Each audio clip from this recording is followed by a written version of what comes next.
O caso Celso Daniel está de volta às manchetes 17 anos depois. O ex-prefeito de Santo André, cidade do ABC Paulista, foi assassinado em 2002. Tudo isso porque o publicitário Marcos Valério, condenado no mensalão do PT, disse em depoimento à polícia de Minas Gerais que Lula é um dos mandantes do crime. Um publicitário que sacudiu a política brasileira em 2005, durante as denúncias do mensalão. Marcos Valério foi condenado a mais de 50 anos de prisão por pagar propina a parlamentares que compunham a base de apoio do governo do ex-presidente Lula. Agora, o mesmo personagem está de volta e pode trazer mais uma peça para o Ministério Público esclarecer um crime que até hoje é controverso. O assassinato do então prefeito de Santo André, Celso Daniel. Em janeiro de 2002, Celso Daniel foi sequestrado depois de jantar na capital paulista, ao lado do empresário Sérgio Gomes da Silva, o Sombra. Era ele quem dirigia o carro, que foi seguido pelos bandidos. Armados, eles conseguiram levar Celso Daniel. 2 dias depois, o corpo do prefeito foi encontrado com 11 tiros, numa estrada de terra em Juquitiba, região metropolitana de São Paulo.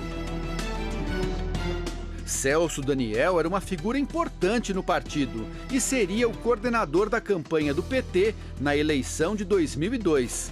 Na época, Sombra passou a ser o principal suspeito. Ele teria planejado o assassinato porque o prefeito queria pôr um fim no esquema de cobrança de propinas de empresas de transporte em Santo André. Sombra sempre negou o crime e morreu de câncer em 2016. A polícia concluiu a investigação como crime comum e apontou como responsável uma quadrilha da região especializada em sequestros. A família de Celso Daniel nunca acreditou nessa versão. Um crime de mando, planejado, de uma espécie de máfia que se instalou na prefeitura. E aí isso precisa ser investigado. O Ministério Público de São Paulo reabriu no ano passado a investigação sobre a morte de Celso Daniel. Os promotores nunca concordaram com a tese da polícia de que o assassinato do prefeito foi um crime comum de sequestro. Os depoimentos de Marcos Valério fazem parte dessa nova investigação, conduzida aqui por Roberto Vider Filho, promotor que atuou no caso na época. O processo corre em segredo de justiça. A Record TV teve acesso ao depoimento prestado por Marcos Valério à Polícia de Minas Gerais. Valério disse que em reunião com João Paulo Cunha, então presidente da Câmara dos Deputados, tomou conhecimento da profundidade e da extensão das ameaças ao então presidente Lula, ao ministro José Dirceu e a Gilberto Carvalho.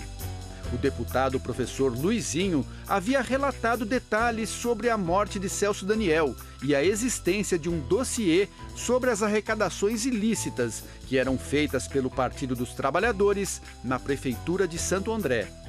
Valério disse que, ao participar de uma reunião com Ronan Maria Pinto, Silvio Pereira e Breno Altman, Ronan deixou bem claro que não iria responder pelos fatos sozinho e que iria apontar Lula como mandante da morte do prefeito. Marcos Valério disse ainda que, após 2005, Lula indicou seu homem de confiança, Paulo Okamoto, para intermediar um diálogo e que, durante uma discussão, Okamoto o ameaçou, dizendo que havia muitas pessoas no PT que desejavam que fosse feito com ele o mesmo que fizeram com Celso Daniel. E que esse incidente deixou claro que havia um envolvimento da cúpula do PT e do presidente Lula na morte do prefeito.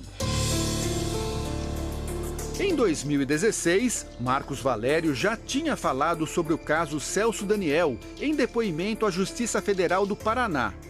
Ele revelou a conversa que teve com o então secretário-geral do PT, Silvio Pereira, a respeito da suposta chantagem que Ronan Maria Pinto estava fazendo à cúpula do PT.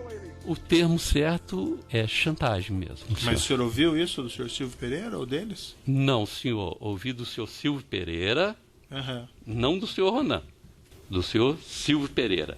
E a primeira conversa dentro do Sofitel Hotel, na lanchonete do lado de fora, foi explícito isso, que os ministros José Disseu, o presidente Lula e o senhor Gilberto Carvalho estavam sendo chantageados. O empresário Ronan Maria Pinto foi preso em 2017 pelo envolvimento no esquema de corrupção do setor de transportes de Santo André. Marcos Valério falou também sobre o contrato de empréstimo assinado entre o Grupo Chaim e José Carlos Bunlai, amigo do ex-presidente Lula. O dinheiro seria para pagar Ronan Maria Pinto, que logo depois comprou o jornal Diário do Grande ABC. Valério disse que tinha medo de falar sobre o assunto por causa da periculosidade dos envolvidos no caso. Nas suas palavras, o senhor foi ver quem era Ronan Maria Pinto, correto? Sim, senhor. O que aconteceu? Como é que se descobriu quem era Ronan Maria Pinto? O que o senhor fez para descobrir quem era Ronan Maria Pinto? Excelência, o que eu descobri é muito sério e eu não queria me envolver. E vou pedir para não responder essa pergunta. Por quê? Porque é um assunto muito grave e eu não quero correr risco. O advogado de Ronan Maria Pinto disse que as declarações de Marcos Valério são falsas. Uma tentativa desesperada de conseguir uma colaboração premiada a qualquer custo e com qualquer informação, mesmo que não esteja sustentada por uma prova documental ou outras testemunhas que sustente. Em nota, o PT também afirmou que Marcos Valério mente. O ex-ministro Gilberto Carvalho diz que não conhece e nunca falou com Marcos Valério e que o mesmo vale para o ex-presidente Lula. E acrescenta: tomarei medidas judiciais para que o senhor Marcos Valério pague por mais este crime que cometeu. Também em nota, Paulo Okamoto disse que Marcos Valério repete declarações mentirosas e sem provas, que já foram investigadas e arquivadas pela Justiça. Para a família de Celso Daniel, a reabertura é motivo de esperança de que o caso finalmente tenha um ponto final. É um caso que a gente gostaria de ver elucidado. Essa sempre foi a batalha nossa, né? Que tudo fosse investigado, porque as circunstâncias foram sempre muito obscuras.